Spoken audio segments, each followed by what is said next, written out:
Il est midi, merci d'être avec nous sur BFM TV. Bienvenue dans le Déj Info. Nous sommes ensemble pour 2 heures, comme chaque jour, avec toute l'équipe qui vous accompagne aujourd'hui. On va parler des mairies. Les mairies qui entrent dans la contestation contre la réforme des retraites. Plusieurs hôtels de ville seront fermés mardi prochain pour permettre aux agents municipaux de se joindre à la mobilisation. Ce sera le cas de la mairie de Paris, alors que l'examen des premiers amendements a commencé à l'Assemblée ce matin.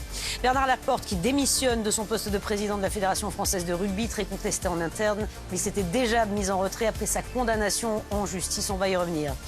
Et puis jusqu'où armer l'Ukraine? C'est la question que nous nous posons aujourd'hui. Est-ce que la France envisage d'envoyer des Mirage 2000? Eh bien, nous allons répondre à cette question.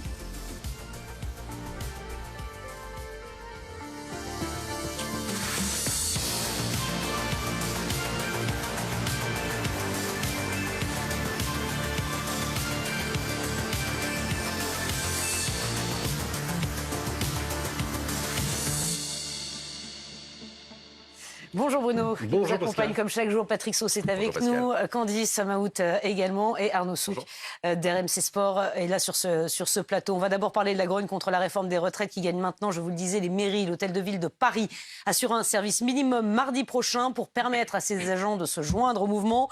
Plusieurs autres mairies partout en France ont pris les mêmes décisions. C'est le cas où vous vous trouvez, Dominique Marie, à la mairie de Montreuil en région parisienne. Oui, Montreuil, effectivement, dans la banlieue parisienne. Ici, on est au niveau des services administratifs qui accueillent le public, avec pas mal de personnes. Il y a quasiment 800 personnes.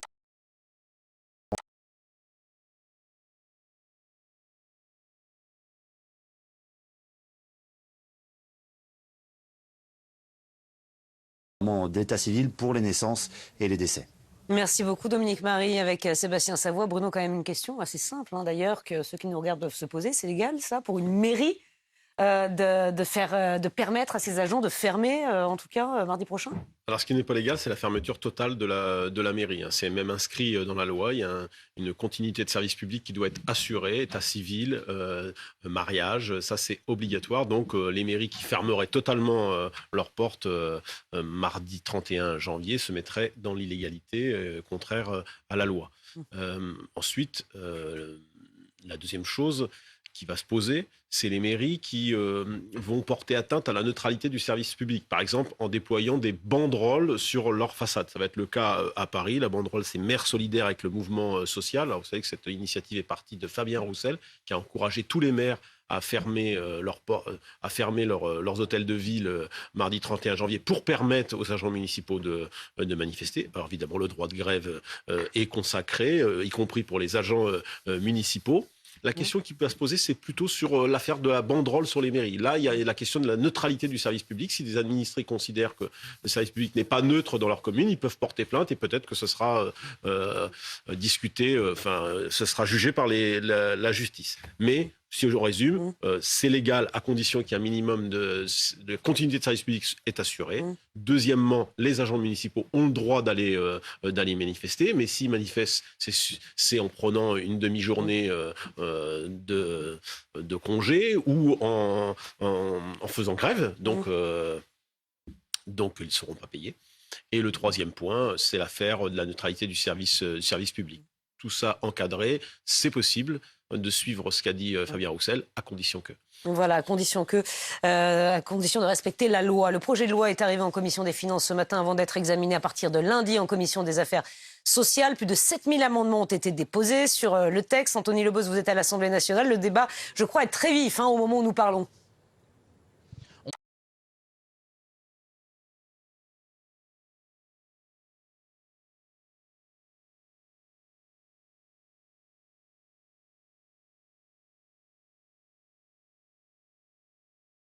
Le fameux article 7 qui porte l'âge légal de départ à la retraite de 62 à 64 ans. Merci Anthony Lebos. Avec Nicolas Planck, on évoquait l'emploi des seniors. On rappelle ce chiffre, 56% des personnes de 55 à 64 ans travaillent en France. C'est mieux qu'en 2010, mais c'est vrai qu'on reste de très mauvais élèves au niveau européen. À Lille, la région Hauts-de-France a décidé justement d'organiser des job dating réservés aux plus de 50 ans. Et vous allez voir, ça fonctionne. Reportage BFM Grand Lille d'Angèle Delbecq et Élise Derbonez.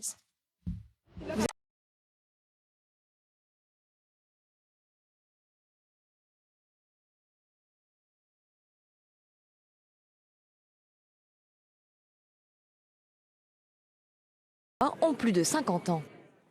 C'est l'une des informations de la matinée. Bernard Laporte a démissionné de son poste de président de la Fédération française de rugby. Il était très contesté en interne. Arnaud Souk d'RMC Sport, merci d'être avec nous sur le plateau.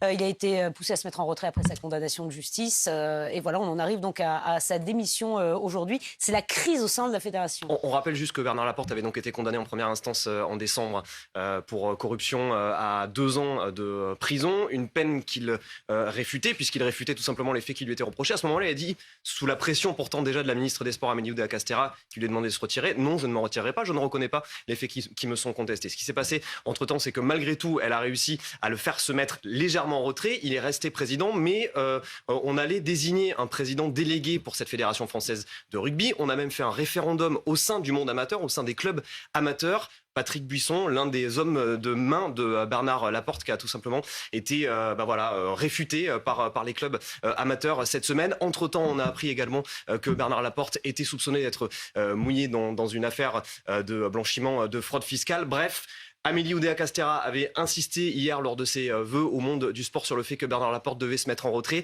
Et c'est donc l'annonce de la matinée. Bernard Laporte démissionne de son poste de président de la Fédération française de rugby. Le problème, c'est quand même qui pour le remplacer. Il a une liste majoritaire au sein du comité directeur de la Fédération française de rugby. Et le problème, c'est que ce comité directeur ne veut pas démissionner. Or, ça hérisse les poils, tout ça, de l'opposition. Et on va écouter Florian Grill, qui était le candidat déchu, le candidat perdant des élections à la Fédération française de rugby en 2020 face à...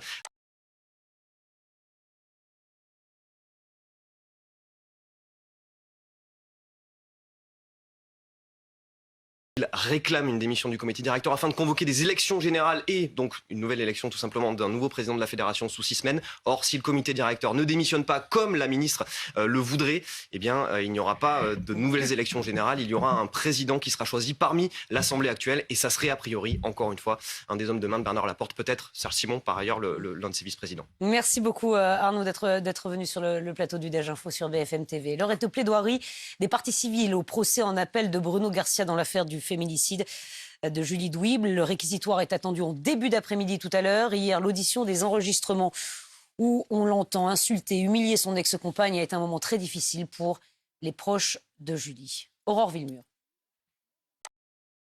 Faux.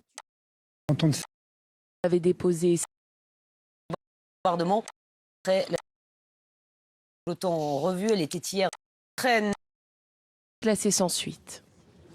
Voilà, c'est en ce moment les plaidoiries des parties civiles. Nous serons au tribunal d'Ajaccio dès le début du journal de 12h30. La guerre en Ukraine. Catherine Colonna est en Roumanie. La ministre passe en ce moment les troupes de l'OTAN en revue. Elle était hier à Odessa, on vous en a parlé. Parce qu'on a vu des inquiétudes pour notre ministre, puisque Odessa avait été la cible de frappes russes. Les bombardements qui ont fait donc hier au moins 11 morts et provoqué des pannes de courant après la décision des Occidentaux de livrer des chars lourds à l'armée ukrainienne. Patrick, question maintenant sur les avions de chasse. Ça fait 2 jours qu'on en parle.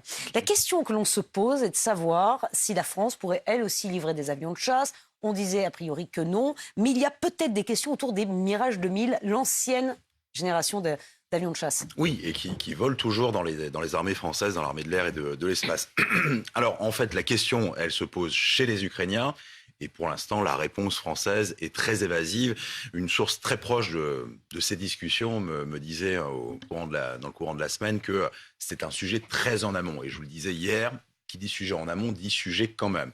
Eh bien, en fait, les Français, avec cet avion de chasse, Mirage ou autre, mais a priori, c'est vraiment la cible, eh bien, ils se posent les mêmes questions qu'avec le Charles Leclerc. Et les 3 critères d'Emmanuel Macron restent les mêmes. Le premier critère que le président de la République avait mis en avant, c'est d'abord, est-ce que c'est adéquat, est-ce que ça sert vraiment aux Ukrainiens? Imaginez des avions de chasse qui partent au-dessus du ciel ukrainien, mais côté russe. Vous savez que toute l'Ukraine est totalement tapissée de systèmes anti-aériens. Pour l'instant, on parlait de systèmes anti-aériens parce que c'était anti-missiles, mais c'est aussi anti-avions. Les Russes en ont quasiment autant que les Ukrainiens. Donc aller faire des bombardements, ça ne sert pas à grand-chose. Est-ce que c'est pour aller faire aussi ce qu'on appelle dans un jargon très aérien du dogfight, c'est-à-dire vraiment du combat aérien comme dans la Seconde Guerre mondiale? On sait que les Russes ne s'aventurent pas au-dessus de l'Ukraine pour les raisons que je viens d'évoquer, donc ça ne servait pas à grand-chose. Ensuite, est-ce que ça amoindrirait l'armée française? La question est moins sensible que pour les chars Leclerc, mais elle est sensible quand même, notamment parce qu'on a un système de rotation. Vous savez qu'Emmanuel Macron, à Mont-de-Marsan, vendredi dernier, a dit on va passer au tout Rafale. Mais ça va prendre des années pour que les Mirage 2000 soient extraits de ce stock militaire pour être remplacés par des Rafales.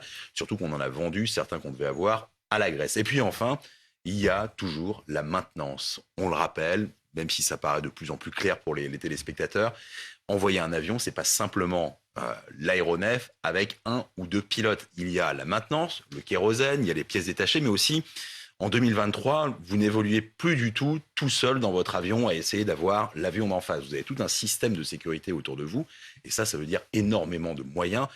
Normalement, selon plusieurs sources, il faut au moins 3 mois pour former un pilote ukrainien à la manœuvre sur un F-16 ou sur un Mirage 2000 français. C'est beaucoup trop long pour les Ukrainiens. Donc pour l'instant, sans faire de mauvais jeu de mots, mais ça tient plus du Mirage que d'autre chose, ces avions français dans le ciel ukrainien. Merci beaucoup, Patrick.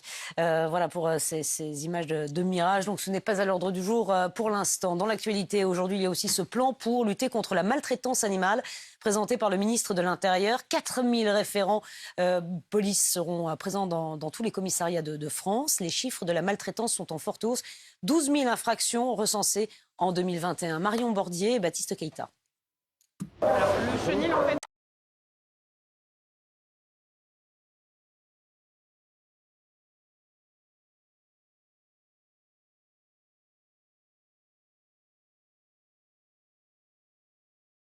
Salué par les associations de protection de la condition animale. Quand on fait la démarche, parfois, il y a une méconnaissance, enfin pas parfois, quasi systématique.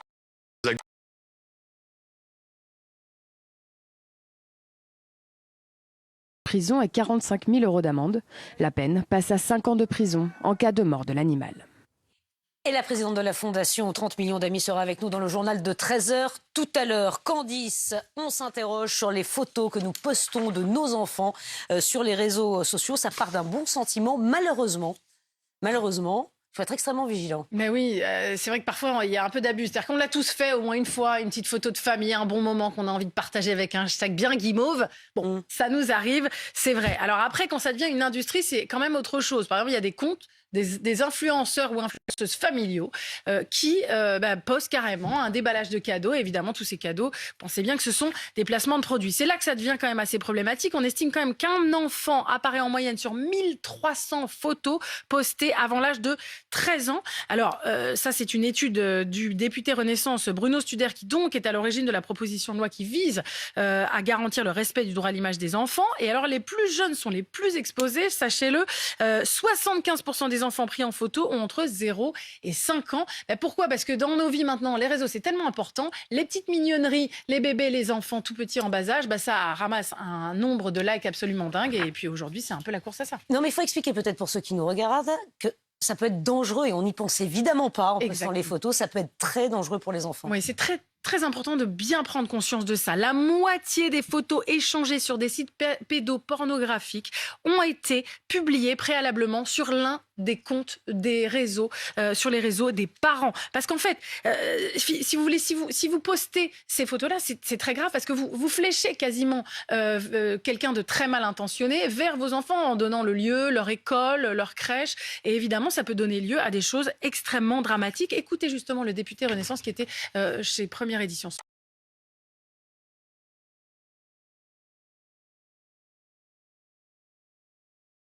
Protéger la vie privée. Protéger la vie privée de leur enfant.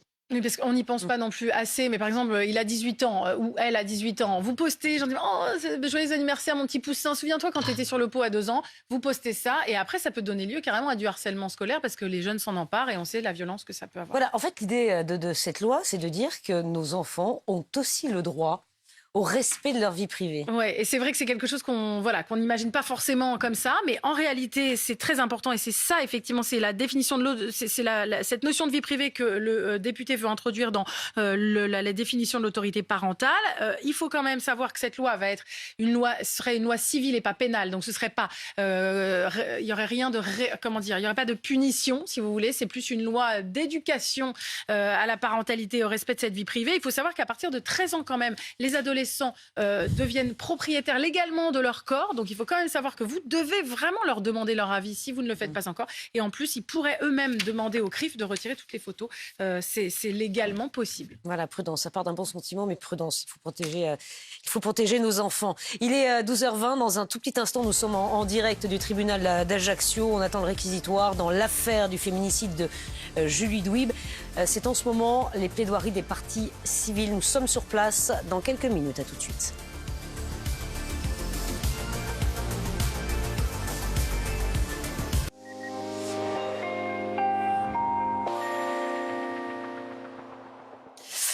Toujours nuageux et froid, Sandra. Exactement, c'est le programme. Encore jusqu'à dimanche à peu près, où les températures là, pourraient commencer tout doucement, très progressivement à remonter. En attendant, on a eu une petite incursion d'air un peu plus doux. Hier, c'est terminé. C'est à nouveau de l'air continental, plus sec, plus froid en provenance de Russie. Et vous le voyez, c'est à peu près la même carte qu'hier. On a cette masse nuageuse sur la majeure partie du pays. Et puis toujours cette petite frange là du littoral méditerranéen qui reste sous les éclaircies. Alors on a quelques pluies, mais elles sont très très faibles, un petit peu plus marquées sur le sud-ouest cet après-midi. Et voilà donc le programme du soleil et du vent méditerranéen. Quelques flocons encore ici ou là, sur les massifs notamment. Et puis davantage d'éclaircies aussi sur le nord-ouest. Un coup d'œil à vos températures, vous allez le voir, des valeurs qui sont globalement stationnaires, toujours un peu plus basses à l'est. 2 degrés à Strasbourg, 12 degrés à Nice dans le même temps et 3 degrés à Paris. Et puis pour terminer, on va partir en Nouvelle-Zélande, du côté de Auckland, avec des pluies torrentielles qui sont tombées ces dernières heures, occasionnant donc ces terribles inondations, des voitures noyées sous les eaux, des habitants qui ont dû être évacués, et puis même de grosses perturbations dans la ville, puisque le concert d'Elton John, qui était prévu, a dû être annulé à la dernière minute. Il y avait déjà des milliers de personnes dans la salle. Il est 12h30. Merci d'être avec nous dans le Déj Info sur BFM TV. L'heure est aux plaidoiries des parties civiles au procès en appel de Bruno Garcia dans l'affaire du féminicide de Julie Douib. Le réquisitoire est attendu en tout début d'après-midi. Hier, l'audition des enregistrements où on l'entend insulter, humilier son ex-compagne est un moment très difficile évidemment pour les proches. Les mairies qui entrent dans la contestation contre la réforme des retraites, plusieurs hôtels de ville seront fermés mardi prochain pour permettre aux agents de se joindre à la mobilisation. Ce sera le cas à la mairie de Paris, alors que l'examen des premiers amendements a commencé à l'Assemblée nationale. Et puis les surprises du bilan de la commission des comptes de la dernière présidentielle. Tous les comptes ont été validés, mais quelques dépenses ont été refusées. Jean-Luc Mélenchon a imprimé, semble-t-il, trop d'autocollants et Anne Hidalgo commandait trop de café. Mais d'abord, nous allons au tribunal d'Ajaccio rejoindre Cécile Olivier. Je vous le disais en ce moment, c'est les plaidoiries des parties civiles au procès en appel de Bruno Garcia dans l'affaire du féminicide de Julie Douib. Le réquisitoire est attendu en début d'après-midi. Cécile Olivier, que disent les avocats en ce moment des parties civiles ? Alors c'est maître Francesca Seatelli qui a plaidé en premier pour les enfants de Julie Douib. Leur souffrance tient en 4 mots. Papa a tué maman. Elle décrit les premières violences qui ont commencé en 2010 alors que Julie Douib était enceinte de son premier enfant. Les enfants, dit l'avocate, sont les grands oubliés des violences conjugales. Mais quand Bruno Garcia lance une assiette de riz au visage de Julie, c'est Lucas, 8 ans, qui ramasse. Quand il la frappe ou qu'il la traite de clocharde, c'est Lucas qui la défend. Anthony, le plus petit, dessine sa mère avec des bleus. Pense-t-il à ses enfants quand il la traîne par les cheveux dans l'escalier ? Pense-t-il à ses enfants quand il réveille Lucas en pleine nuit pour lui demander encore et encore quelle est la nouvelle adresse de sa mère ? Pense-t-il à ses enfants quand il tire la première balle dans leur chambre à côté de la table à dessin ? Une douille a été retrouvée près du pot à crayon. L'abominable tâche de leur annoncer la mort de leur mère est revenue aux amis de Julie. Lucas a crié « Il l'a fait ce con, il l'a tué » et avec sa petite main, il mime un pistolet et il a dit « Pan ». Ne vous y trompez pas, dit l'avocate, aujourd'hui, ces enfants n'ont plus ni père ni mère. Je vous demande de les protéger d'un père qui a effacé leur enfance. Parce que même si les mots ne sont pas prononcés, l'objectif de sa plaidoirie, c'est d'obtenir la déchéance de l'autorité parentale de Bruno Garcia. Écoutez-la, maître Francesca Seatelli. Ils sont encore victimes.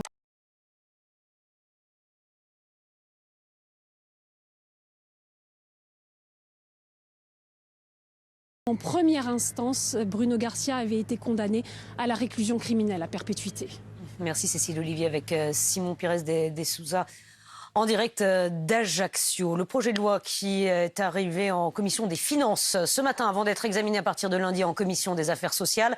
Plus de 7000 amendements ont été déposés. Anthony Lebos à l'Assemblée nationale, vous êtes au cœur des débats qui sont plutôt animés évidemment ce matin. Oui, le dialogue de sourds entre les oppositions de gauche particulièrement et la majorité est déjà bien installé. Éric Coquerel, le président de la France Insoumise de la commission des finances, a dit ceci.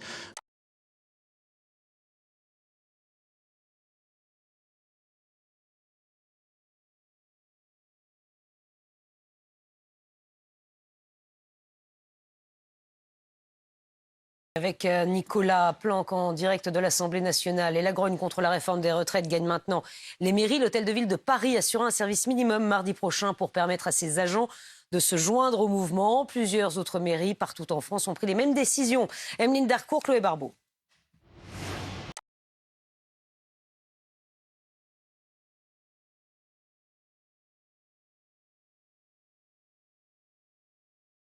Continuer à assurer des services essentiels comme l'état civil, les services d'urgence ou bien le relogement des personnes en cas d'incendie. Et puis un mot aussi des comptes de la campagne présidentielle. Oui, 2022, on vient d'avoir les résultats, Bruno. D'abord, une chose, parce que ce n'est pas toujours le cas, tous les comptes de campagne ont été validés. Ça, c'est la première chose. Dans le détail, en revanche, il y a quand même des surprises et des sanctions. Lesquelles ? Oui, c'est vrai, il y a des surprises et des sanctions. Alors, vous avez raison, hein, tous les comptes sont validés, avec une petite réserve pour Marine Le Pen qui conteste justement un des reproches qui lui est fait et a saisi le Conseil constitutionnel. D'abord, il y a 4 bons élèves, il faut le dire, hein, c'est pas toujours le cas, dont les comptes ont été entièrement validés. Jean Lassalle, Fabien Roussel, Anne Hidalgo et Nathalie Arthaud. Hein. Alors, elle nickel les comptes, hein, faut dire, alors je sais pas s'il y a un lien ou pas, c'est quand même celle qui est arrivée la dernière, hein, 194 000 voix. Alors, dans le petit florilège qu'on a relevé, il y a d'abord Emmanuel Macron, hein, à tout honneur, on va commencer par lui. Hein. La commission lui ampute 100 000 euros sur le remboursement de ses comptes de campagne. Motif, la publication de sa candidature sur les comptes officiels de l'Élysée, compte Twitter et compte Facebook. La commission estime que c'est un avantage indirect et prohibé. Boum, 100 000 euros. Il a dépensé à peu près 17 millions. Pour Marine Le Pen, alors Marine Le Pen, elle, c'est le flocage et le déflocage de ses bus. Elle avait des bus de campagne avec ses photos. Alors là, c'est 316 000 euros, on le voit à l'écran, 316 000 euros de dépenses qui sont retoquées. Et c'est un point qu'elle conteste formellement. Elle a d'ailleurs saisi le Conseil constitutionnel. Pour Jean-Luc Mélenchon, eh ben lui, il est accro aux... On appelle ça les autocollants. Ouais, il y en a imprimé 1 200 000. C'est abusé, estime la commission. Et retoque 15 000 euros de dépenses sur un compte de campagne qui, évidemment, compte plusieurs millions d'euros. Pour Éric Zemmour, alors là, c'est plus problématique. Hein, c'est une sanction même qui est intéressante sur le fond. Hein, et c'est la plus importante, d'ailleurs, de toutes les sanctions qui a été infligées par la Commission. 200 000 euros. La Commission estime que grâce à son émission Face à l'info sur CNews, où il officiait avant d'être candidat, eh bien, la Commission estime qu'il a abusé, promotion de sa personnalité et donc avantage par rapport aux autres candidats. 200 000 euros de sanctions. Il y a également ces dépenses de communication. Alors là, on le voit à l'écran. Il y a une gilet jaune qui s'appelle Jacqueline Moureau, qui était d'ailleurs dans son équipe de campagne. On le voit, 13 000 euros de dépenses indues ou pas justifiées, estime la commission. J'ai relevé aussi pour Valérie Pécresse, hein, qui a dépensé beaucoup d'argent, hein, 14 millions d'euros pour faire moins de 5%. Et donc, ces comptes n'ont pas pu être remboursés. Alors, elle, c'est une sanction de 15 000 euros pour des dépenses de location qui n'ont pas été intégrées à ces comptes de campagne. Donc, vous voyez, il y en a comme ça un certain nombre. Puis, il y a des choses un peu plus marrantes qui ne relèvent pas de la sanction, mais qui sont simplement des dépenses, on va dire, qui sont étonnante, hein, 316 000 euros de commandes de café pour Anne Hidalgo. Alors, je ne sais pas si... combien de café ça fait ? Elle n'a pas dû beaucoup dormir, Non. Et puis elle n'a pas eu beaucoup de voix non plus, hein, donc à l'arrivée. Et puis, il y a aussi, alors c'est assez drôle, c'est 19 billets pour des matchs de rugby qu'a acheté Jean Lassalle. Alors, pour qui ? Pourquoi ? Est-ce que c'était pour des électeurs, des copains ? On ne sait pas. Enfin, voilà, toutes ces largesses, parfois, donnent lieu à des dépenses croquignolesques, mais qui, souvent, ne changent pas grand-chose au résultat, parce qu'on voit Jean Lassalle ça, le 19 billets, mais c'est pas pour autant qu'il a fait un grand score. Et Anne Hidalgo a bu beaucoup de café, mais elle n'a pas fait un bon score non plus. On va rester dans les comptes. Des comptes et des chiffres vertigineux. Le luxe ne s'est jamais aussi bien porté, Emmanuel Le Chypre.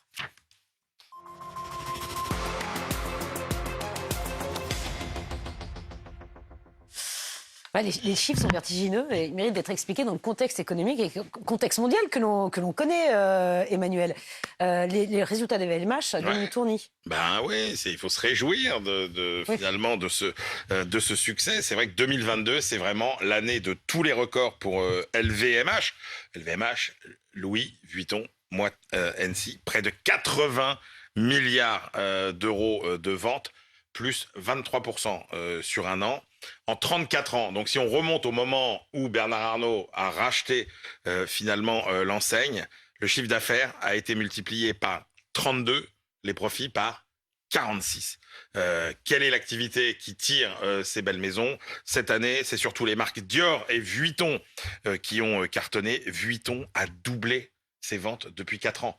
Doublement des ventes depuis 4 ans. Et puis, Sephora, parce que peut-être que peu de gens savent que finalement Sephora, c'est aussi une enseigne de LVMH, eh bien, est devenu le leader mondial dans la distribution des produits de beauté.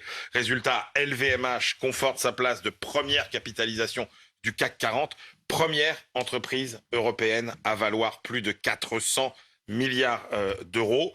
Alors, vous allez me dire, dans ce contexte quand même extrêmement perturbé, quelles sont les armes secrètes de LVMH? Il y en a 3. Il y a d'abord la séduction et l'excellence des produits qui sont portés au sens réel, et puis portés en termes d'image par des stars mondiales qui font vendre sur les 5 continents.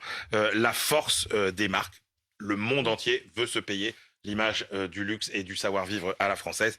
Et puis aussi, arme fatale en ce moment, la capacité à imposer ses prix. Voilà, LVMH peut fixer ses prix, les consommateurs suivent, et aussi tout ça porté par, parce qu'il ne faut pas regarder que la situation française, bien évidemment, par cette croissance de la classe moyenne supérieure à l'échelle de la planète, qui est un marché fantastique pour LVMH. Et à l'échelle de la France, ça rapporte combien l'économie française, les très très bons résultats de LVMH? C'est peut-être quelques chiffres qui vont faire réfléchir tous ceux qui veulent un peu pouiller tous nos milliardaires et les faire fuir à l'étranger. Quand même, dans le vif. LVMH, 2,5 milliards d'impôts sur les sociétés. Non? Si, non, pardon, je croyais qu'il fallait que bien sûr. 2,5 milliards d'impôts sur les sociétés, c'est le premier contributeur français à l'impôt sur les sociétés. Si vous cumulez l'impôt sur les sociétés, la TVA, les cotisations sociales, c'est 4,5 milliards de prélèvements obligatoires en France. C'est 1 milliard d'euros investis en France chaque année. LVMH, premier créateur d'emplois en France en 2022, plus de 15 000 recrutements. Je peux vous dire qu'il n'y a pas plus heureux en France aujourd'hui, ou pas beaucoup plus heureux en France aujourd'hui que Bernard Arnault sans doute, mais que les salariés de LVMH qui sont extrêmement bien traités. Merci beaucoup Emmanuel. Voilà le succès d'LVMH, donc voilà, c'est ça, ça rapporte de l'argent donc aux caisses de l'État. Voilà, c'est important de le souligner. Il est 12h44. La guerre en Ukraine avec cette image de Catherine Colonna qui est en Roumanie. Au moment où nous parlons, la ministre a passé les troupes de l'OTAN en revue. Hier, elle était à Odessa. Souvenez-vous, on avait quelques inquiétudes pour notre ministre puisque Odessa était la cible de bombardements. Des bombardements qui ont fait au moins 11 morts et provoqué des pannes de courant après la décision des Occidentaux de livrer des chars lourds à l'armée ukrainienne. Général Pellistrandi, vous êtes avec nous sur ce plateau parce qu'on s'interroge maintenant sur la prochaine étape, les avions de chasse donc, et notamment cette demande sous-jacente peut-être des Ukrainiens d'accéder à nos Mirage 2000, l'ancienne génération d'avions de chasse, mais qui sont toujours en activité. Oui, alors d'abord, chaque chose en son temps. La priorité actuellement, et d'ailleurs le ministre des Armées, Sébastien Lecornu, est en contact très régulier avec son homologue ukrainien, c'est tout ce qui concerne le corps blindé mécanisé. Effectivement, les chars, la France va livrer notamment ses blindés médians à MX-10RC, donc il y a tout cet effort. Le ministre d'ailleurs est en Italie aujourd'hui et il y a une discussion avec son partenaire italien pour livrer de la défense solaire. Vous savez, ces missiles dont l'Ukraine a besoin. On l'a bien vu avec Catherine Colonna à Odessa où il y a eu des frappes pendant son séjour. Concernant les avions, c'est un processus beaucoup plus long. Oui, il est vrai que les Ukrainiens auront besoin à terme d'avoir des avions pour protéger leur espace aérien, mais ils ont actuellement des avions d'origine soviétique, les MiG-29 qui sont en fin de vie. Donc c'est un processus qui est plus long. Il faut former des pilotes. Ça peut prendre au moins, presque une année. Donc il y a un intérêt pour nos avions, mais on n'en est pas là pour le moment. Il faut dire chaque chose en son temps. La priorité pour les forces ukrainiennes aujourd'hui, c'est pas tellement les avions de combat pour les semaines à venir, c'est donc les chars, l'artillerie solaire, et puis demain, oui, effectivement, et il pourrait y avoir des discussions dans un premier temps pour la formation de pilotes, et puis après, on verra, mais c'est un processus qui va prendre plusieurs mois, voire peut-être 1 ou 2 ans. Donc voilà, ça prendra du temps, l'envoi d'avions de chasse, donc ce n'est pas à l'ordre du jour pour l'instant.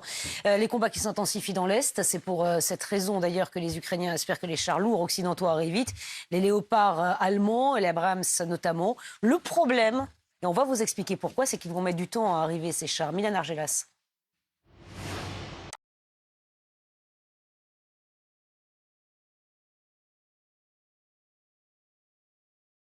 Positionner ces chars en fonction des combats. Au total, l'Ukraine devrait recevoir une centaine de chars dans les prochains mois. Bernard Laporte a démissionné ce matin de son poste de président de la Fédération française de rugby. Il était très contesté en interne. Il s'était déjà mis en retrait depuis plusieurs semaines après sa condamnation par la justice. Arnaud Souk, qui est journaliste RMC Sport, sera avec nous dans le journal de 13h. Dans l'actualité également, il y a aujourd'hui ce plan pour lutter contre la maltraitance animale qui a été présenté par le ministre de l'Intérieur. Des référents police seront présents dans tous les commissariats de France, 4000 a priori. Les chiffres de maltraitance sont malheureusement en très forte hausse, 12 000 infractions recensées en 2021. Mathias Tesson, vous avez suivi Gérald Darmanin ce matin. Quelles annonces a fait le ministre ? En visite dans une SPA du département de l'Essonne,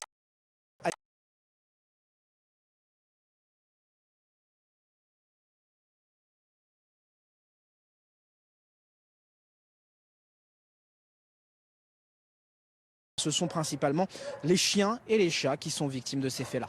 Et la présidente de la Fondation 30 millions d'amis sera avec nous tout à l'heure dans le journal de 13h. Juste avant la météo, on va aller à Pornichet en Loire-Atlantique où des billes de plastique ont été découvertes sur une plage. C'est le cas aussi au Sables-d'Olonne et à Pornic. Leur provenance est un mystère. Les maires ont porté plainte contre X. Alexis Vivier, Hélène Ascour et Edgar Becquet.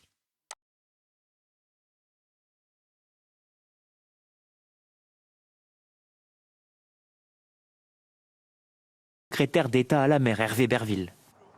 La météo, Sandra. La météo avec les bracelets Five, la nouvelle façon de payer sans contact. Retrouvez Five chez votre buraliste et sur transcash.fr. C'est la météo avec B&B Hôtel. Et ça, le bonheur de Max. Qui sait qu'il sera toujours le bienvenu dans son B&B Hôtel favori.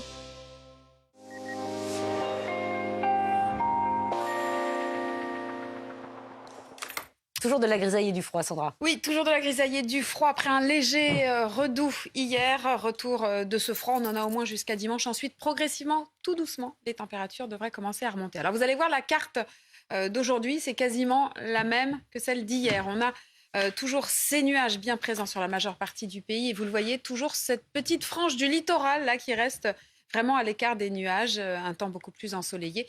On a quelques précipitations aussi aujourd'hui, elles sont très faibles, surtout sur le sud-ouest du pays, ailleurs donc quelques précipitations mais très faibles et ce sera le cas tout au long de cet après-midi. On a aussi quelques flocons qui pourraient voltiger sur le centre-est, également sur le sud-ouest, du soleil et donc du vent en Méditerranée. Et puis un coup d'œil à vos températures pour cet après-midi. Globalement, elles sont stationnaires aussi par rapport à hier, donc on attend une hausse, ce sera dans le courant de la semaine prochaine, très progressivement. En attendant, voici les valeurs pour cet après-midi.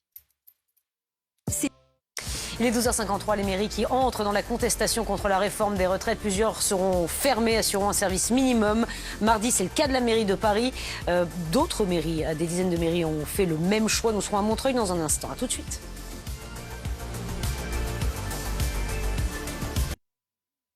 Il est 13h, merci d'être avec nous. Bienvenue dans le Déj Info sur BFM TV. Les mairies qui entrent dans la contestation contre la réforme des retraites. Plusieurs hôtels de ville seront fermés mardi prochain pour permettre aux agents de se joindre à la mobilisation. Ce sera le cas d'ailleurs de la mairie de Paris, alors qu'elle examine. En 2023, changez pour MAF. Pour faire de vraies économies, cette année, c'est décidé, on change pour la MAF. En plus, pour les démarches, la De son poste de président de la Fédération française de rugby, il était très contesté en interne. Il s'était déjà mis en retrait après sa condamnation par la justice. Et puis, jusqu'où armer l'Ukraine? Est-ce que la France envisage d'envoyer des Mirage 2000? Nous poserons la question à Patrick Sauce.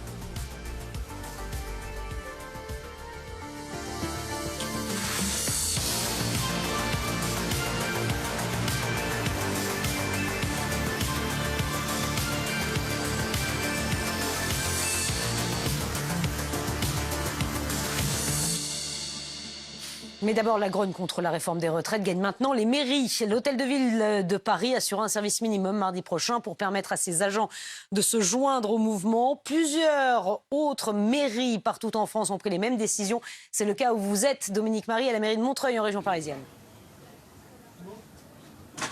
Oui, à la mairie de Montreuil, en région parisienne, où le maire, effectivement, a décidé que la mairie serait fermée mardi prochain, mardi après-midi seulement, évidemment, pour que ses agents puissent, éventuellement, s'ils le souhaitent, aller manifester et se joindre au cortège des manifestants à Paris, qui est évidemment à quelques pas d'ici, de l'autre côté du périphérique. Alors, c'est vrai que si vous vous présentez mardi ici, il n'y aura pas grand monde. Il y a seulement le service de l'état civil qui sera ouvert, une astreinte pour les naissances et d'éventuels décès. Alors, comment le maire explique ce choix? Il faut le dire, c'est un maire communiste.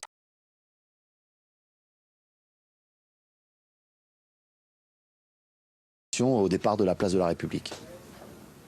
Merci beaucoup Dominique Marie en direct avec nous. Bruno, juste une question peut-être assez simple que l'on se pose, c'est vraiment légal pour une mairie ? Oui, c'est légal à condition de respecter la continuité du service public, c'est-à-dire que les mairies doivent maintenir l'ouverture notamment des services d'état civil et des services pour enregistrer les mariages. Ça, c'est l'obligation au terme de la loi, une loi qui a été inscrit dans la loi sous Nicolas Sarkozy. Ça, c'est le premier point. Le deuxième point, oui, effectivement, les maires ont le droit d'avoir une opinion politique. Ce serait un peu stupide de les en empêcher. Donc, beaucoup sont en train d'accéder à ce qu'a demandé Fabien Roussel, c'est-à-dire de fermer leur mairie. Ils le peuvent, mais à condition de bien respecter ce point de la loi. Il y a un autre point qui se posera, c'est les mairies qui vont déployer des banderoles sur leur façade. Ce sera le cas à Paris.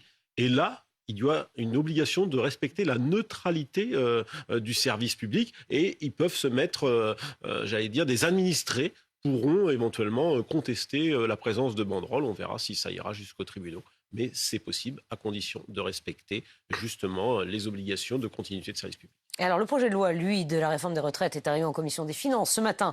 Avant d'être examiné à partir de lundi en commission des affaires sociales, plus de 7000 amendements ont été déposés. Olivier Dussopt, le ministre du Travail, reconnaît que cette réforme est difficile pour les Français. Nous savons que c'est une réforme difficile. Et pour ne pas avoir travaillé plus longtemps que la moyenne. Voilà, la contestation qui gonfle. On verra le niveau de mobilisation mardi prochain. Jeanne Daudet, il y a le projet du gouvernement, mais il y a aussi ce que proposent les autres partis et les syndicats. On va peut-être commencer par les syndicats. Que proposent-ils pour équilibrer les comptes de nos retraites ? Oui, justement, si on commence par les syndicats, la CGT et la CFDT, par exemple, ils s'opposent ensemble à deux mesures phares de cette réforme, le recul de l'âge légal à 64 ans et l'accélération de la réforme Touraine. Du côté de la CGT, si on fait un focus, la ligne est claire, il faut revenir à un âge de départ à 60 ans à taux plein, 55 ans en cas de pénibilité. Le syndicat demande également que les années d'études soient prises en compte. Une fois la retraite, la CGT appelle à une revalorisation des pensions avec un minimum de 2 000 € bruts pour tous. Pour financer le projet, elle propose par exemple la création de nouveaux emplois, l'augmentation des salaires, la fin des exonérations de cotisations ainsi que la hausse du taux de cotisation. La CFDT, elle, ne veut pas toucher à l'âge de départ à la retraite. Parmi les propositions de la CFDT, la garantie d'un minimum décent des pensions fixé, vous le voyez, à 100% du SMIC, la prise en compte de la pénibilité, le maintien du dispositif des carrières longues pour ceux qui ont commencé à travailler tôt. La CFDT qui souhaite également travailler sur le travail des femmes en réduisant les inégalités avec les hommes. Le déficit du système tel qu'il est présenté aujourd'hui ne le met pas en danger. Voilà ce qu'affirme le syndicat. Et parmi les enjeux essentiels avancés, celui du travail des seniors. 30% des 60-64 ans sont encore en emploi seulement, déplore la CFDT. Jeanne, quelles sont les propositions aussi des partis politiques ? Alors, si on regarde les deux principaux bancs d'opposition à l'Assemblée, la NUPES avait accouché, on se souvient, d'un programme commun lors des législatives, réclamant une retraite digne à 60 ans à taux plein pour tous, après 40 annuités. Le parti qui souhaite une attention particulière pour les carrières longues, discontinues, les métiers pénibles également. Et pour calculer ces annuités, la NUPES demande que le RSA soit pris en compte pour valider les trimestres. Enfin, lorsque le temps de la retraite est arrivé, le parti de gauche propose d'indexer le montant des retraites sur les salaires, de porter au minimum les pensions au niveau du SMIC revalorisé. Pour financer ce système, la NUPES réclame notamment plus de cotisations patronales ou bien sur les hauts salaires par exemple. Et si on regarde de l'autre côté de l'échiquier politique, la position de Marine Le Pen a évolué ces dernières années. Lors des dernières élections présidentielles, la candidate avait évoqué un système progressif avec un âge de départ qui évolue selon l'âge d'entrée dans la vie active. Cela donnerait un départ à 60 ans pour ceux qui ont commencé à travailler entre 17 et 20 ans. Pour ceux qui ont commencé entre 20 et 24 ans, il faudrait cotiser entre 40 et 42 ans. Enfin, à partir de 25 ans, le projet prévoyait 42 années de cotisation pour une retraite à taux plein. Merci Jeanne. Et la réforme qui met en lumière évidemment l'emploi des seniors. On rappelle ce chiffre, 56% des personnes de 55 à 64 ans travaillent. C'est bien mieux qu'en 2010, mais la France reste l'un des plus mauvais élèves d'Europe dans ce domaine. À Lille, la région de France a d'ailleurs organisé des job dating réservés aux plus de 50 ans. Reportage BFM Grand Lille d'Angèle Delbecq et Élise Derbonnet. Vous êtes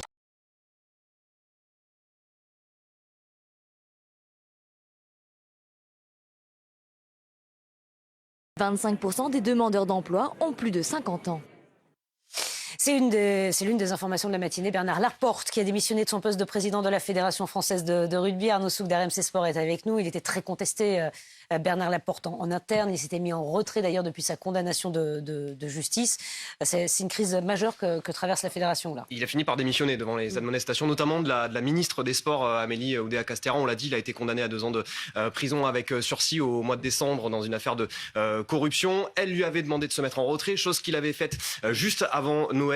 Et on avait, du côté de la Fédération française de rugby, désormais, pour mission de choisir un président délégué. C'est un homme qui était choisi par Bernard Laporte. Patrick Buisson, lui, il a été refusé par les clubs, par le monde amateur, tout simplement. On a dit non, du côté du monde amateur, à ce monsieur Buisson. Entre-temps, on a appris que Bernard Laporte était mouillé dans une autre affaire, potentiellement, une autre affaire judiciaire. Bref, la ministre Amélie Oudéa-Castéra a certainement réussi à le pousser vers la sortie. Maintenant, qu'est-ce qui va se passer? On va avoir un nouveau président. La question est de savoir qui et quand. La ministre des Sports, Amélie Oudéa-Castéra, voudrait que le comité directeur, c'est-à-dire les hommes de Bernard Laporte sur la liste avec lesquels il a été élu, démissionne pour convoquer de nouvelles élections générales. Sauf que le comité directeur ne veut pas démissionner. Et ça met un petit peu en colère l'opposition et notamment Florian Grill. Nous, on considère que c'est un hold-up et que c'est pas respectueux. La démocratie s'est exprimée, on parle beaucoup.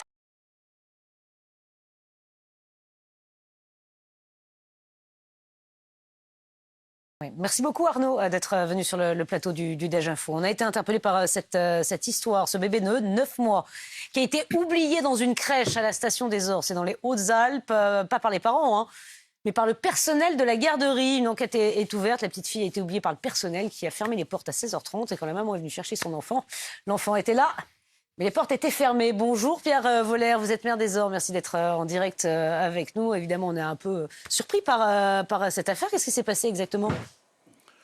Bonjour, effectivement, à la fermeture du club enfant de la Farandole, il y a eu une incompréhension entre 2 collègues, une qui a compris que les parents étaient venus chercher un enfant. Et ça n'était pas le cas, donc la petite de 9 mois a continué sa sieste. Effectivement, dès qu'on a eu l'information, moi-même personnellement, en quelques minutes, nous avons été sur site, évidemment. Le personnel, que vous a-t-il dit? Comment s'est-il justifié? C'est-à-dire qu'il n'a pas vérifié que tous les enfants étaient partis avant de fermer la halte garderie? Écoutez, je vous dis...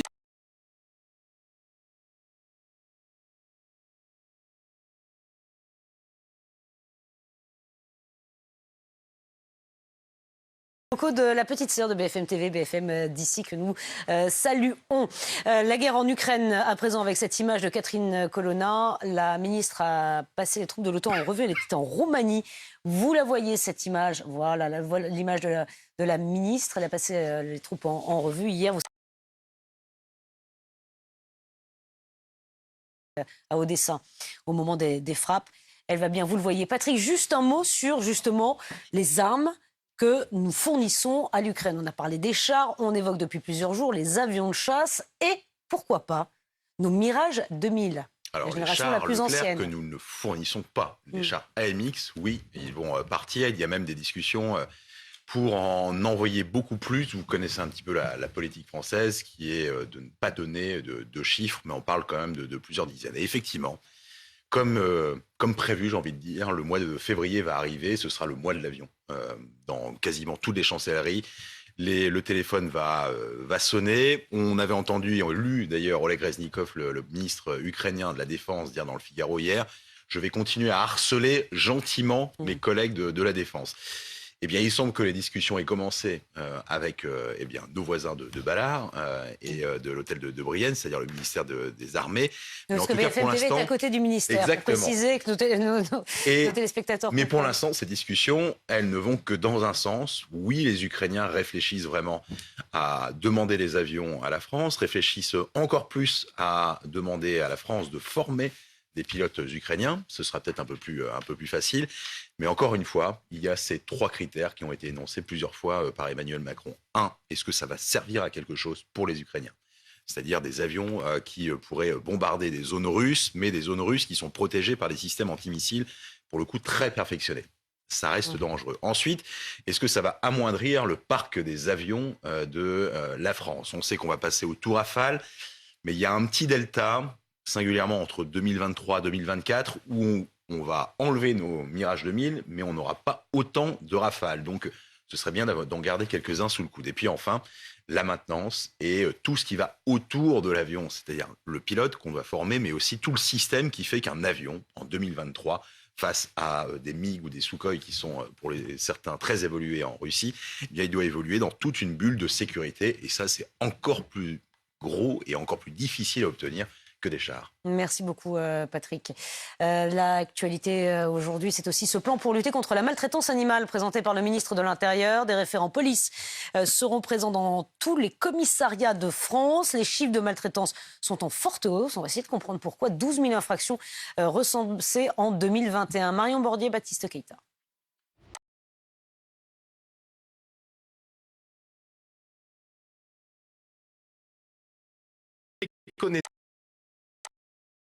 Souvent sont tenus d'amener même les textes qui seraient...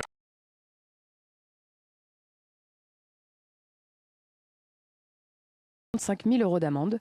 La peine passe à 5 ans de prison en cas de mort de l'animal.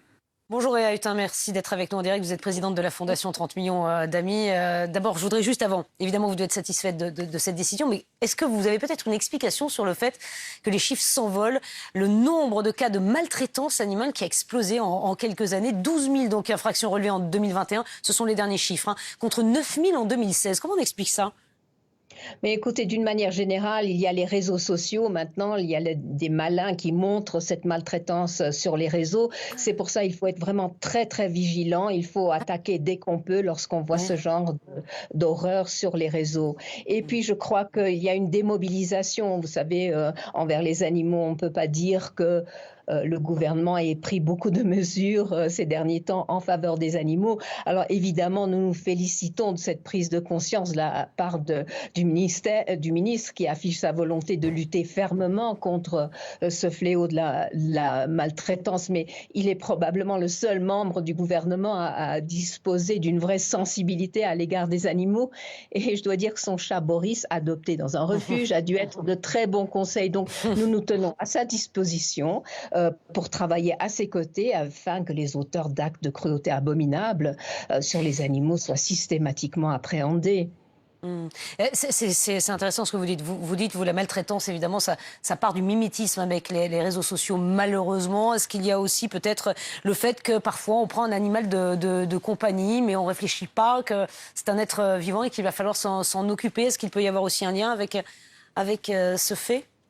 Absolument, l'animal cadeau à Noël qui finit en refuge juste avant les vacances. Vous savez, prendre un animal, devenir maître d'un chat ou d'un chien, c'est vraiment quelque chose qui se fait en concertation, en famille. Les parents savent que ce sont eux qui vont s'occuper de l'animal en hiver, lorsqu'il pleut, etc. Donc, vraiment, il faut réfléchir. En plus, un animal, c'est un coût. On ne prend pas souvent en compte ce coût. C'est 1 000 € environ par année et par animal, parce qu'il faut prendre en compte son vieillissement et tout cela. Donc vraiment, c'est un acte concerté et il faut de plus en plus sensibiliser les gens que l'animal est un être vivant et sensible et on ne l'abandonne pas en cours de route. Une dernière chose, le fait qu'il y ait un référent dans chaque commissariat, 4000 référents je crois, le chiffre a été donné par Gérald Darmanin, ça va dans le bon sens, il va falloir encore former ces référents.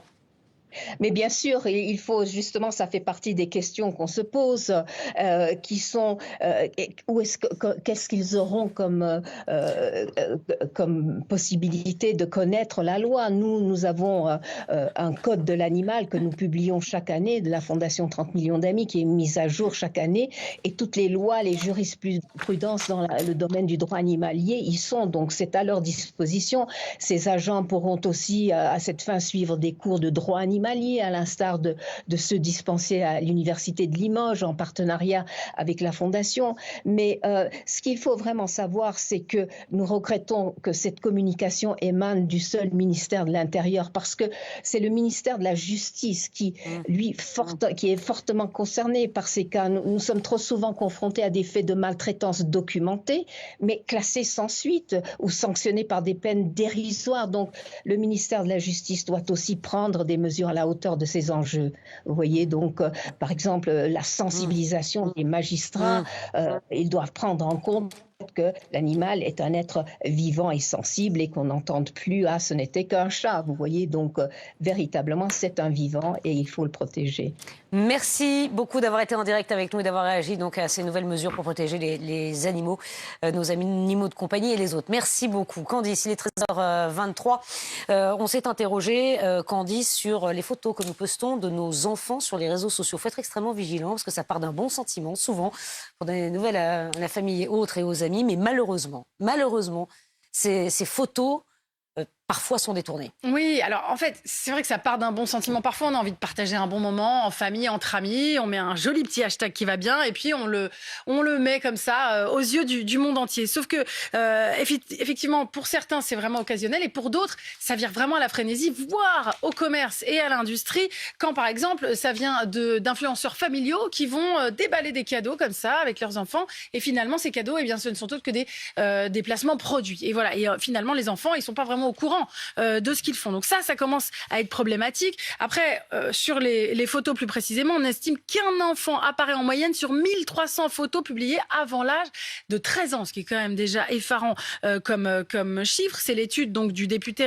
Renaissance Bruno Studer qui est donc à l'origine d'une proposition de loi qui vise à garantir le respect du droit à l'image des enfants. Et il faut savoir que les plus jeunes sont les plus exposés. 75% des enfants pris en photo ont entre 0 et 5 ans. Tout ça pourquoi ? Parce que voilà, on est à la course au like sur nos réseaux et forcément quand il y a des mignonneries qui posent, ça ramasse encore plus de likes et c'est pas forcément en y pensant mal, mais c'est aussi dû à nos nouveaux modes de vie. Non mais ce dont il faut avoir conscience, c'est que ça peut être très dangereux pour nos enfants. Mais c'est ça le gros problème. En fait, la moitié des photos échangées sur des sites pédopornographiques ont été publiées initialement par les parents, sur leur propre compte. Et ça, les parents n'en ont absolument pas conscience. C'est bien le problème et c'est ce que relève le député Bruno Studer. Par ailleurs, quand vous faites ça, vous diffusez des infos très personnelles. Leur crèche, leur école, leur adresse même parfois, c'est facilement reconnaissable. Donc c'est très dangereux. C'est ça justement que relevait le député justement dans Première Édition ce matin. Qu'il ne s'agit pas non plus de dramatiser tout, même s'il faut avoir conscience de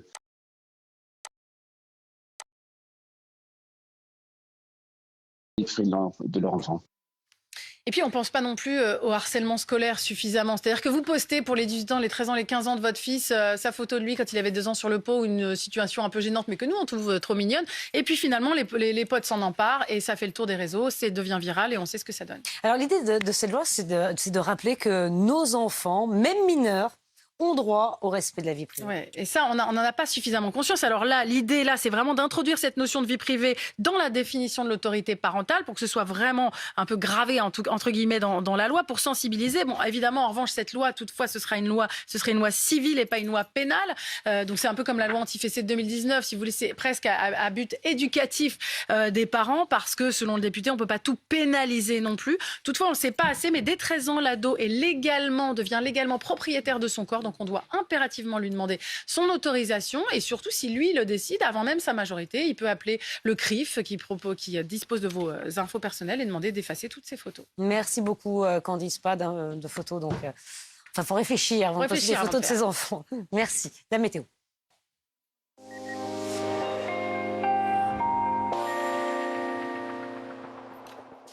Sandra, toujours de la grisaille et des températures bien fraîches. Voilà, c'est exactement le programme. Ça va le rester encore quelques jours, au moins jusqu'à dimanche, avant de là voir quand même tout doucement remonter les températures. Exactement la même carte qu'hier. De la grisaille sur la majeure partie du pays. La frange littorale méditerranéenne qui reste sous le soleil. En revanche, encore du vent et puis quelques précipitations, mais très faibles. Quelques flocons possibles cet après-midi, toujours sur le centre-est, sur le sud-ouest. Et puis, ce soleil et ce vent en Méditerranée, un coup d'œil à vos températures pour cet après-midi. Donc, avant la hausse tout doucement, progressive de dimanche qui se mettra en place, c'est toujours de l'air froid. 2 degrés seulement à Strasbourg. Dans le même temps, 12 degrés déjà à Nice.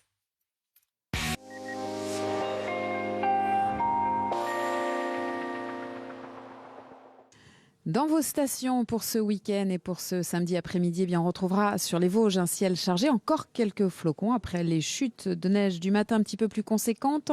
Même chose exactement sur le mont Jura. On retrouvera un ciel chargé, quelques flocons, 30 cm en haut des pistes. Et puis ce sera du soleil sur les Alpes du Nord. Un ciel variable, quelques passages nuageux mais sans conséquence sur le beau temps. La neige est au rendez-vous. Ce sera aussi ce même ciel plus au sud, de très larges éclaircies. Vous skiez sur 1,80 m de neige à la station du Puy-Saint-Vincent. En revanche, changement de programme sur le Massif central, ce sera chargé, encore quelques flocons, 45 cm à la station Le Lioran. Et puis sur les Pyrénées également, on retrouvera un ciel assez couvert, accompagné de quelques flocons ici ou là. 1 mètre de neige relevé en haut des pistes à la station des Angles.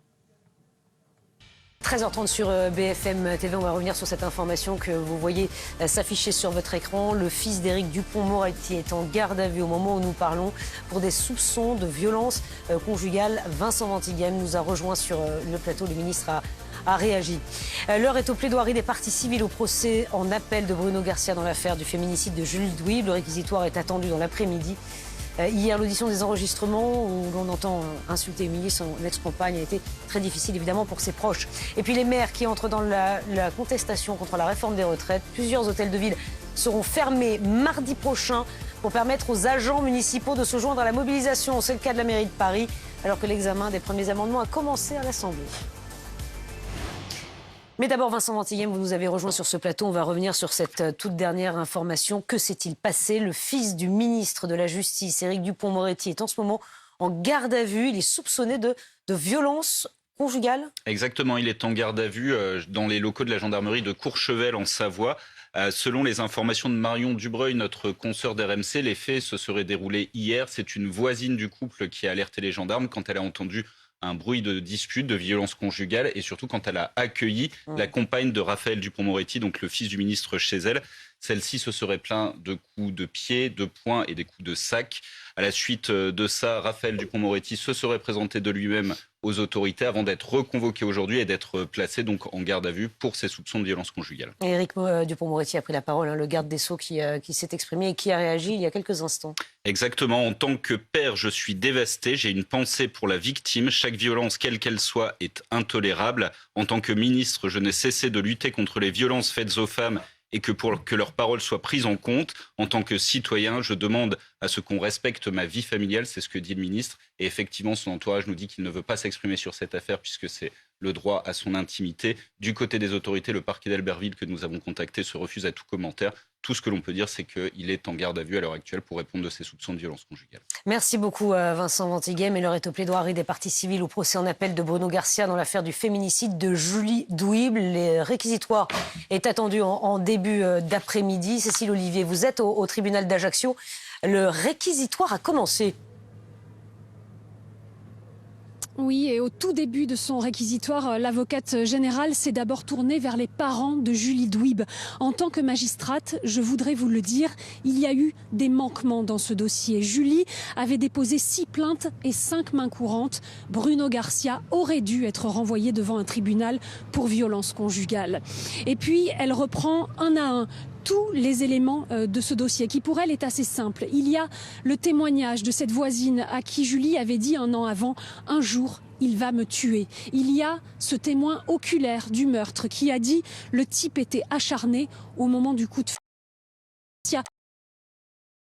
On reste des Souza. On va reparler de la réforme des retraites. Le projet de loi est arrivé en commission des finances ce matin avant d'être examiné à partir de lundi en commission des affaires sociales. Plus de 7000 amendements ont été déposés. Anthony Lebos à l'Assemblée nationale. Le débat est assez animé. Oui, les esprits s'échauffent de plus en plus.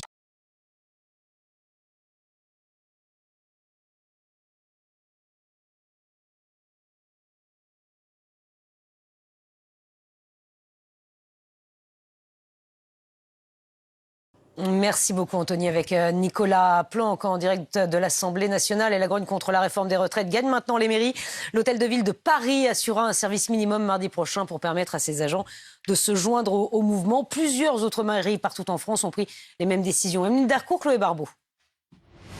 Porte close et peu d'activité. La mairie de Paris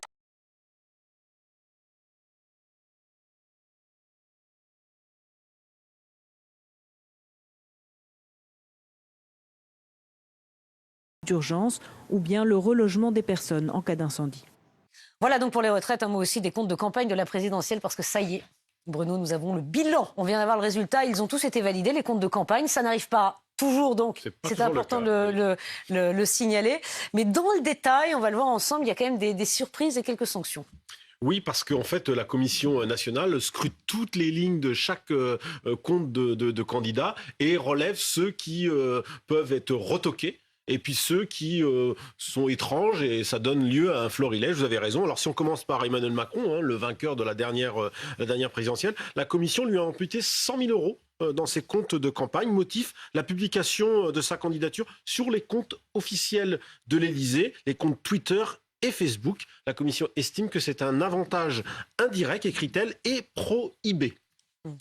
Pour Marine Le Pen, c'est plus simple et c'est plus étonnant. Enfin, en tous les cas, c'est le flocage et le déflocage de ces bus de campagne. Alors elle conteste. 316 000 euros, quand même, on le voit à l'écran. Elle conteste. C'est pour ça d'ailleurs que ces comptes n'ont pas été validés pour l'instant, puisqu'elle a saisi le Conseil constitutionnel qui rendra sa décision. Pour Jean-Luc Mélenchon, alors c'est un petit peu plus gadget, on va dire, mais c'est drôle. La Commission estime qu'il a abusé des autocollants. Il en a fait imprimer 1,2 million pour une somme de 15 000 euros qui est donc retoquée. Elle considère que c'est. Il fallait 1 million, c'est ça, d'autocollants, c'était trop cher. Non, mais bon, elle considère que voilà, il y en a beaucoup et que c'est pour elle une dépense excessive.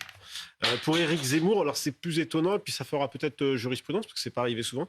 Éric Zemmour, elle lui reproche, d'abord elle lui colle une sanction de 200 000 euros, c'est la plus importante, et la commission estime que grâce à son émission Face à l'info, dans laquelle il œuvrait avant d'être candidat officiellement sur la chaîne CNews, eh bien il a bénéficié d'une promotion très personnelle de sa personnalité, et donc il est sanctionné. Il est sanctionné également pour des dépenses excessives de communication et notamment une facture versée à l'ex-gilet jaune Jacqueline Moreau, qui était sa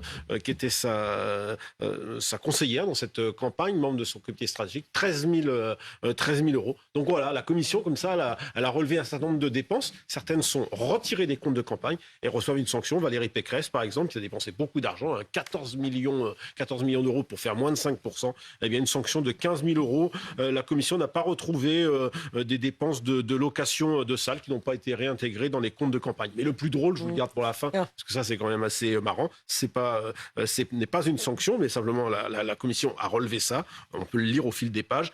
Anne Hidalgo a fait une dépense de 316 000 euros pour des commandes de café. Donc ça a dû vraiment passer des nuits blanches pour réfléchir comment elle allait remonter. Et puis, finalement, ça fait combien de café, ça? Ça fait beaucoup de café, en tous les cas, beaucoup de café et pas beaucoup de voix à l'arrivée. Et puis il y a aussi une autre dépense, on n'a pas relevé celle-ci, mais c'est 19 billets de match de rugby que Jean Lassalle a acheté. Alors donc la commission estime que c'est pas justifié. Ça rentre pas dans les comptes de dans les comptes de campagne. Merci beaucoup Bruno. On va rester dans des chiffres vertigineux. Ceux d'LVMH, c'est un énorme cocorico. Énorme succès du luxe à la française. Guillaume Paul.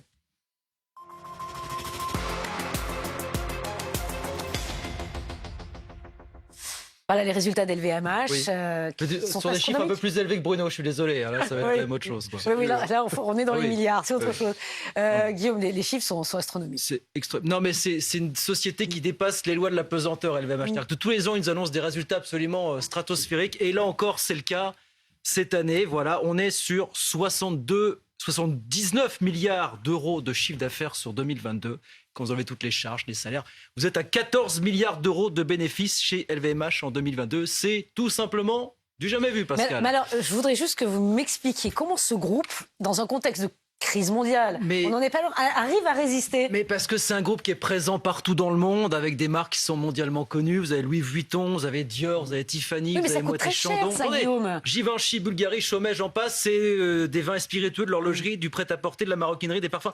Oui, c'est des produits de luxe qui coûtent très cher, de très grande qualité, mais on va pas se voiler la face, Pascal. C'est des produits qui sont surtout consommés par des gens riches, voire très riches, sur qui les crises diverses et variées n'ont absolument aucun impact. C'est-à-dire que la crise du Covid et le coût de la vie, la crise ukrainienne et le coût de la vie qui en découle, ça leur passe complètement au-dessus. Donc ce sont des gens qui peuvent se permettre de toute façon de consommer, qui ont ce qu'on appelle la mondialisation heureuse aujourd'hui, quelles que soient les crises, quelles que soient les circonstances.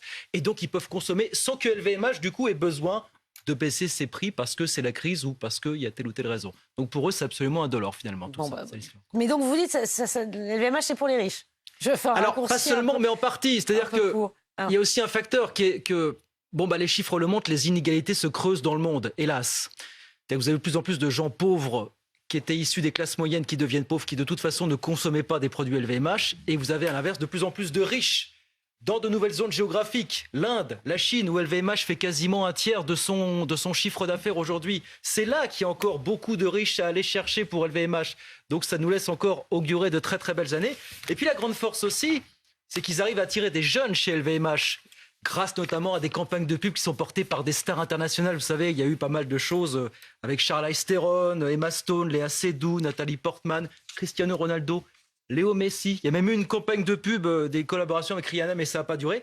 Et tout ça, ça continue à faire venir des jeunes qui n'hésitent plus à payer des centaines d'euros ou de dollars pour un bob, une petite sacoche ou un t-shirt à l'image de Louis Vuitton. Et quand on sait qu'en plus, ils font beaucoup de communication sur les réseaux sociaux pour attirer cette communauté de jeunes, vous comprenez pourquoi, entre les très riches, les moins riches et même les ados, vous avez toujours des gens qui sont disposés à acheter des produits LVMH partout dans le monde, finalement. Merci Guillaume. La guerre en Ukraine à présent avec cette image de Catherine Colonna qui est en Roumanie. La ministre a passé les troupes de l'OTAN en revue. Vous voyez ces images, elle était hier, souvenez-vous, à Odessa, alors que la ville a été touchée par des bombardements russes qui ont fait au moins 11 morts et provoqué des pannes de courant après la décision des Occidentaux de livrer des chars lourds à l'armée ukrainienne. Justement, Général Pellistrandi, vous êtes avec nous sur ce plateau parce que on évoque la livraison de Mirage 2000, nos Mirages français, donc ce sont des avions d'ancienne génération, avions de chasse, à l'Ukraine. Est-ce que c'est envisageable ? C'est prématuré d'en parler pour l'instant. Il est sûr que l'armée de l'air ukrainienne a besoin de nouveaux avions. En fait, elle était équipée d'avions d'origine soviétique, d'ailleurs, des MiG-29 essentiellement. Elle arrive à les maintenir en état de vol, mais il faudra bien un jour les renouveler. D'autant plus que le conflit risque de durer longtemps et elle a besoin de se défendre. Donc, pour le moment, la priorité, c'est les fameux chars, le corps blindé mécanisé pour les combats au sol. Mais c'est vrai que les Ukrainiens réfléchissent à ce besoin. Ils auront besoin d'avions de chasse. Ça veut dire aussi qu'il faudra former des pilotes, mais c'est un processus qui va s'inscrire dans la durée. Pourquoi ? Parce que piloter un avion de combat, que ce soit le Mirage 2000 français ou par exemple le F-16 d'origine américaine, c'est un saut qualitatif qui demande énormément de temps. Donc il faut compter en mois, voire peut-être en années, avant de voir des pilotes ukrainiens sur des avions occidentaux. Mais c'est vrai qu'il y a une demande et donc il y a des réflexions en cours, mais il faut rester patient. La priorité étant pour les semaines et mois à venir, rééquiper l'armée de terre ukrainienne. D'ailleurs, vous avez raison, les combats s'intensifient dans l'Est. C'est pour cette raison que les Ukrainiens espèrent voir les chars lourds occidentaux arriver vite, sauf que ça va prendre du temps. Les léopards allemands et les Abrams, notamment, qui arriveront sur le terrain dans plusieurs mois maintenant. On vous explique pourquoi. Milan Argelas.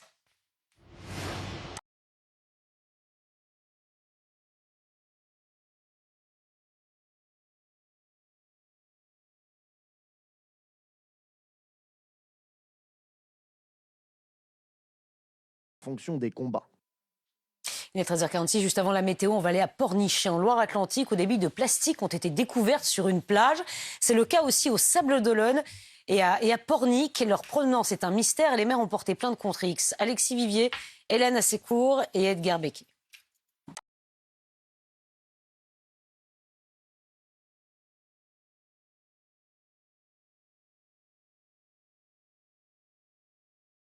Hervé Berville.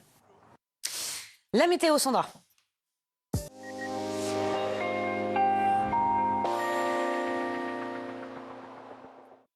Encore de la grisaille aujourd'hui, Sandra. Oui, encore de la grisaille. Aujourd'hui, c'est quasiment le même temps qu'hier, sauf que les températures baissent un petit peu par rapport à hier sur les régions du Nord notamment. Alors, on va découvrir tout cela dans le détail. Vous allez voir l'évolution du temps pour cette journée déjà.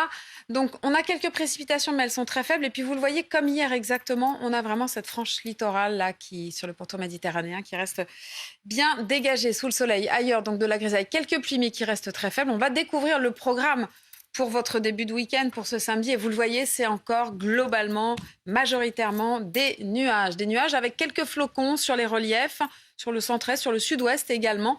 À l'arrière de cette masse nuageuse, donc près des côtes de la Manche, on aura pas mal de nuages, là aussi un peu d'instabilité avec quelques averses et ce sera toujours beaucoup plus ensoleillé sur le quart sud-est, un petit peu plus encombré sur la Corse. Un coup d'œil pour votre après-midi, alors ça s'arrange mais à peine. On a quelques éclaircies quand même qui reviennent par le nord-ouest et puis du vent et du soleil toujours en Méditerranée, mais ailleurs ça reste nuageux, même si les nuages auront tendance à se morceler un tout petit peu. On découvre les températures pour demain matin. Ça reste froid, ça reste bas, des gelées quasiment généralisées, -4 à Aurillac, on ira jusqu'à 4 degrés en Corse, ainsi que pour Nice. Et dans le courant de l'après-midi, eh bien, les températures seront stationnaires. 2 degrés, ce sera à Clermont-Ferrand, et jusqu'à 12 degrés pour Nice. Il fera 4 à Paris, ainsi qu'à Lille.